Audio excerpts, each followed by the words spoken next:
Yard Act. It's ace, as they say themselves. That's dream job. Lenny, you're a fan of Yard Act, aren't you? I do like them. I think they're great. They're catchy. Do you know they turned the Christmas lights on in their hometown last night? Oh, well, you've made it then, haven't you?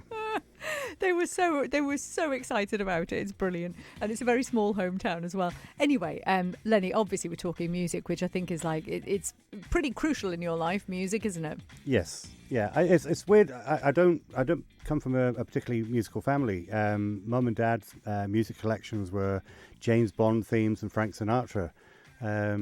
So how did you then start sort of branching out and discovering music yourself? It's interesting. You go by your siblings' record collections. My sister, who could well be listening, pointed something out which will be regarding my first album that I ever bought. But I remember listening to her stuff at Santana, Chris Rea, early Elton John, and I remembered all that sort of stuff and continue to listen to it even now. Oh, well, that's really good. I'm similar. Yeah, same thing from my elder sister as well. Well, we're going to do a few of your first before we talk about the next artist that you want to play. I do want to know, though, before we get into your first proper, what was your fave Triskel gig, would you say? I'm probably going to say Katie Mellower, but not for that reason, because Anna Goldsmith supported, and to my mind, she stole the show. Now, my mum came to that gig. I think it was one of the last shows she went to, and she was blown away by Anna, and she did say in her own words that she thought she was better than the main act, which made you think, have I actually done a very bad thing in getting the wrong act over? Katie was absolutely wonderful.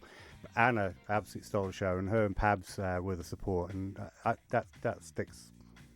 It does make you wonder, doesn't it, with someone like Anna, which it will play her shortly, but it does make you wonder sort of how things don't quite go right for some artists when they should be global superstars. Yeah, I mean, there's dozens of bands like that.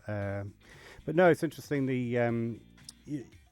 It's when you're booking bands and stuff, it's quite hard. You don't book your record, what your record collection is. That's the first. That said, I think Tom McRae was the only time I did that. So I've gone against the grain slightly, but you have to be, unfortunately, you have to have a commercial head on you to a degree. And so whilst you want to get the edgy up and coming bands, you've got to be realistic and say, well, it's hard. It's very hard to promote a band that nobody knows, and that's why, weirdly, with the last two shows, I'm having one final blast with an unknown band, and then obviously one of my favourite good friends. So. Yeah, so we are going to be talking more about that good friend, Davy Knowles, shortly. But I want to bring you back now to talk about an artist that, because I've seen many of the gigs, the artists that you've brought over. One in particular for me really stands out, and not just because of what has happened over the past year, but basically, Sinead O'Connor, when she came over here, first of all, what an incredible coup to get her over here.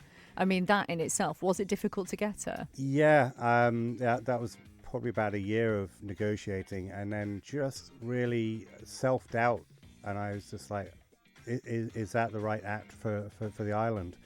And I know, as you rightly say, that it's been a very difficult last year, and she'd had some difficult years herself, but I just went with a gut feeling in the end, and I'm so pleased. It'd be wrong for me not to say that it's up there as one of the most special shows. It was just magical, and I think the fact that there she was, and she had standing on this rug in the centre of the stage, and barefoot, wasn't she, as well? Yeah. And the variety of music and the variety of genres that she was sort of tapping into. But she was ethereal. It was angelic watching her. It really was. And she was so lovely and friendly. Yeah. I know she had gotten depicted in the past as being difficult and stuff. And I don't mind saying I was nervous when we went to pick her up. But just everything about her. She was. I'm not just saying that. She was a really gentle soul.